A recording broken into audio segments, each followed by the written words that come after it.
खरं म्हणजे मला असं वाटतं की उद्धव ठाकरेंनी एकदा आरशात बघितलं तर अशा प्रकारचे मोर्चे ते काढणार नाहीत। यापूर्वी सांगितलं, उद्धव ठाकरेंनी ज्या घोषणा केल्या त्यांनी 20,000 कोटी रुपयाची कर्जमाफी केली।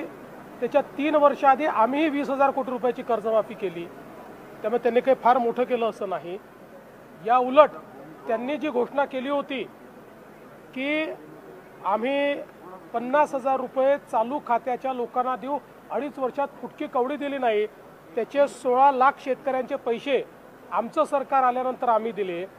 आणि आताही आम्ही 31,000 कोटी रुपयाचं पॅकेज दिलेलं आहे, ज्यातले 21,000 कोटी तर थेट शेतकऱ्यांच्या खात्यामध्ये जात आहेत। म्हणजे त्यांच्या कर्जमाफीच्या पैशांपेक्षा जास्त पैसे हे आम्ही थेट खात्यांमध्ये शेतकऱ्यांना देतो आहोत। याच्या व्यतिरिक्त 6,000 रुपये राज्याचे 6,000 रुपये केंद्राचे 12,000 रुपये वेगळे आम्ही शेतकऱ्यांना देतो आहोत। इन्शुरन्सचे पैसे आम्ही वेगळे शेतकऱ्यांना देतो आहोत। त्यामुळे ज्यावेळी त्यांच्या काळामध्ये अशी नुकसान झालं होतं त्यावेळी त्यांनी नेमके किती पैसे दिले हे जर आपण बघितलं तर त्यांना असा मोर्चा काढण्याचा अधिकार आहे का हे आपल्या लक्षात येईल। तथापि ठीक आहे, त्यांनाही कुठेतरी आपल्या पक्षाला जिवंत ठेवायचं आहे, त्यामुळे ते प्रयत्न करत आहेत। आमचे अध्यक्ष श्री रवींद्र चव्हाण यांनी आगामी स्थानिक स्वराज्य संस्थांच्या निमित्ताने विभागांचे दौरे ठरवलेले आहेत। त्या अंतर्गत आज मराठवाडा विभागाचा आढावा घेण्याकरता आम्ही आलो आहोत। यापूर्वी नाशिक विभागाचा आढावा आम्ही घेतलाय। यामध्ये नगरपालिका, जिल्हा परिषद आणि महानगरपालिका अशा निवडणुकांच्या संदर्भात काय तयारी झाली आहे, पुढे संघटनात्मक रचना कशी करायची आहे, युतीच्या संदर्भातले विषय आहेत, अशा सगळ्या विषयामध्ये पक्षाला एक दिशा देण्याचा प्रयत्न या बैठकांच्या निमित्ताने आम्ही करतो आहोत।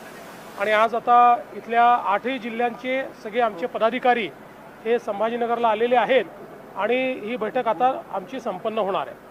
हर्षवर्धन सपकाळ यांनी आपल्यावरती टीका केली आणि असं म्हटलं आहे की नथुराम गोडसे यांनी शांत पद्धतीनं जसं गांधींची हत्या केली तसंच फडणवीस हे समाजामध्ये भांडणं लावत आहेत। कोण आहेत ते? त्यांना त्यांच्या जिल्ह्यात नाही ओळखत कोण, आणि मी त्याच्यावर उत्तर द्यायचं?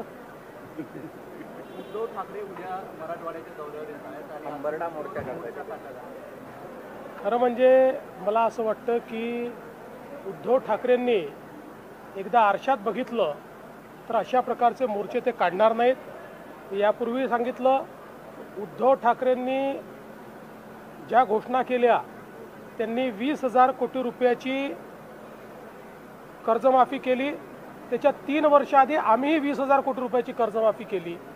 त्यामुळे त्यांनी काही फार मोठं केलं असं नाही। या उलट त्यांनी जी घोषणा केली होती की आम्ही 50,000 रुपये चालू खात्याच्या लोकांना देऊ, 2.5 वर्षात फुटकी कवडी दिली नाही, त्याचे 16 लाख शेतकऱ्यांचे पैसे आमचं सरकार आल्यानंतर आम्ही दिले।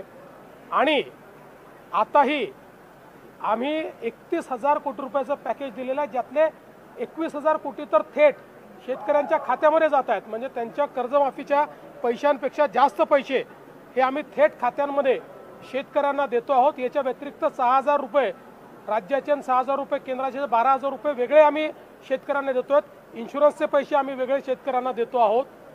त्यामुळे ज्यावेळी त्यांच्या काळामध्ये अशी नुकसान झालं होतं त्यावेळी त्यांनी नेमके किती पैसे दिले हे जर आपण बघितलं तर त्यांना असा मोर्चा काढण्याचा अधिकार आहे का हे आपल्या लक्षात येईल। तथापि ठीक आहे, त्यांनाही कुठेतरी आपल्या पक्षाला जिवंत ठेवायचं आहे, त्यामुळे ते प्रयत्न करत आहेत। आमचे अध्यक्ष श्री रवींद्र चव्हाण यांनी आगामी स्थानिक स्वराज्य संस्थांच्या निमित्ताने विभागांचे दौरे ठरवलेले आहेत।